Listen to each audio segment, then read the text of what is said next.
အားလုံးပဲမြင်ကြပါကျွန်တော်ကရှုံးမှာကိုဝေရန်ဖြစ်ပါတယ်ဗျကိုမိတ်ဆွေတို့လက်ထဲမှာသိန်း300ဝန်းကျင်ရှိုံဖြင့်မိတ်ဆွေတို့ကိုပြန်ပြီးတော့ရှာကျွေးလှုပ်ကျွေးမယ်မင်္ဂလာကားကောင်းလေးတစ်စီးကိုကျွန်တော်မိတ်ဆက်ပေးပါရစေလုပ်ငန်းသုံးတက်စီကားလေးပဲဖြစ်ပါတယ်ဗျဒါပေမဲ့ကားလေးကတော့ကျွန်တော်လောက်မလှပါဘူးဗျနော်အဲ့ဒီကားလေးလက်ထဲမှာသိန်း300ဝန်းကျင်ရှိုံဖြင့်တစ်နှစ်နှစ်နှစ်3နှစ်ထိကိုအရေးကြပိုင်ဆိုင်နိုင်မဲ့မင်္ဂလာကားကောင်းလေးကိုကျွန်တော်ရောင်းချပေးမှာဖြစ်ပါတယ်နော်တွားကြည့်ကြစို့အခုကျွန်တော်ရောင်းချပြသမှာကတော့ဒီမှာကျွန်တော်တို့80ဘန်နွားကြီးရန်ကုန်လိုင်စင် AA 2000ကုန် model 1.5 လေးပဲဖြစ်ပါတယ်ဗျ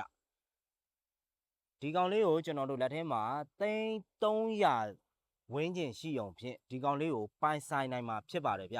ကာလာလေးကတော့အဖြူရောင်လေးဖြစ်မယ်ဗျကျွန်တော်တို့အတွင်းခန်းထဲမှာဆိုရင်လည်းဒီကောင်လုံးဝတန်ရှင်းတောက်ပြောင်နေရတယ်နော်ပါဝါကတော့ကျွန်တော်တို့2ပေါက်ဖြစ်သွားမှာဗျပါဝါ2ပေါက်ဒါလေးကမိတ်ဆွေတို့ရှေ့ရှာကျွေးမဲ့ကားလေးပဲဖြစ်ပါတယ်ဗျအဖြူရောင်လေးဖြစ်မယ်ရန်ကုန်လိုင်စင် AA လေးဖြစ်မယ် model အရဆိုရင်လည်း2000ခွန် model ဖြစ်ပြီးတော့ engine power ဆိုရင်လည်း1.5 လေးဖြစ်ပါမယ်ဗျလိုင်စင်သက်တမ်းဆိုရင်လည်းဒီကောင်က2020ခွန်9လပိုင်းမှကုန်မှာဖြစ်ပါတယ်ဗျ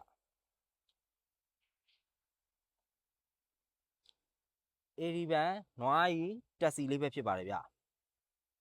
ဈေးတက်တာလေးနဲ့ကျွန်တော်ရောင်းချပေးမှာဖြစ်ပါတယ်နော်မဆိုရင်လည်းကျွန်တော်ပါဝါ2ပေါက်ဖြစ်သွားမယ်နော် TV ဘက်ကင်မရာကြီးပါတွေပါသွားမယ်ဗျအနောက်မှာဆိုရင်လည်းလုံးဝ share ဖြစ်နေရမယ်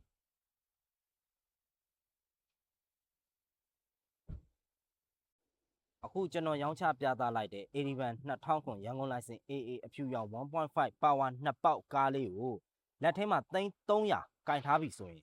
ကျွန်တော်စီကိုအမြန်ဆုံးလာရောက်ကြည့်ရှုဝယ်ယူအားပေးဖို့ဖိတ်ခေါ်ပါရစေနော်ဒီကားလေးကိုစိတ်ဝင်စားလို့လာရောက်ကြည့်ရှုကျင်တယ်ဆိုရင်ကျွန်တော်အမှတ်တောင်းမှုမြင်ဆောင်105မင်းရဲကျော်စွာလမ်းမကြီး38ရပ်ကွက်ခွန်ရှင်းလမ်းဆောင်အနီးမြေတိုင်းလမ်းရှိလေးမှာလာရောက်ကြည့်ရှုလို့ရပါတယ်ဗျ